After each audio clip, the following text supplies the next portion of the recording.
You're listening to Systemic Error Podcast. The failure was designed. God is angry. Internet bemused as Mother Nature comes for Trump's Mount Rushmore speech, based on an article by Daniel Hampton. Mount Rushmore meets the weather, and the neglect shows. Stagecraft First. The source is simple enough. Trump flew to South Dakota for a July 4 and America 250 stop at Mount Rushmore.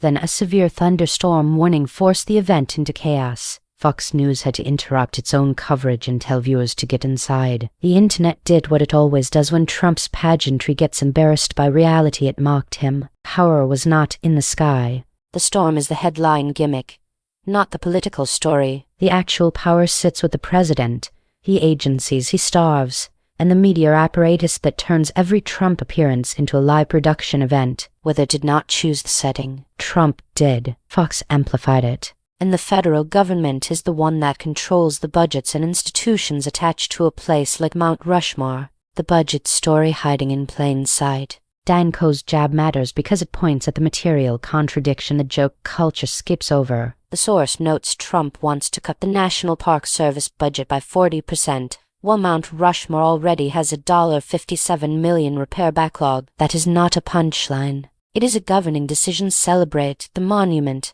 and defund the institution, then act surprised when the place is vulnerable and the machinery around it is brittle. Weather is a convenient distraction. The online reaction tried to turn the storm into cosmic commentary. Even God is angry theater. That framing is weak. It turns a political arrangement into superstition and lets the human agents off the hook. The storm did not create the damage. The damage was already there in the budget cuts, the backlog, and the decision to use a national landmark as a backdrop for patriotic branding while hollowing out the public capacity that keeps such sites functioning. Fox's amplifier, not witness. Fox's on-air scramble says something important about the media role in this ecosystem. It is not simply covering Trump. It is part of the production line that normalizes spectacle as governance. The moment the weather interrupts the show, the network is forced to acknowledge that reality exists outside the set. That interruption is useful precisely because it reveals how much of the coverage depends on insulating Trump from consequence.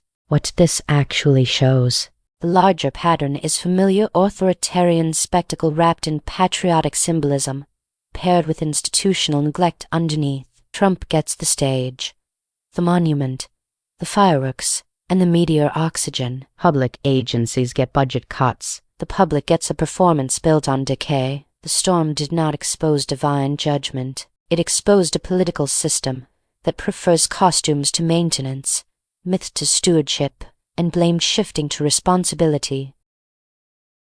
You've been listening to Systemic Error. Thanks to Raw Story for today's article. With the automated voice of Kristen. Thanks for listening.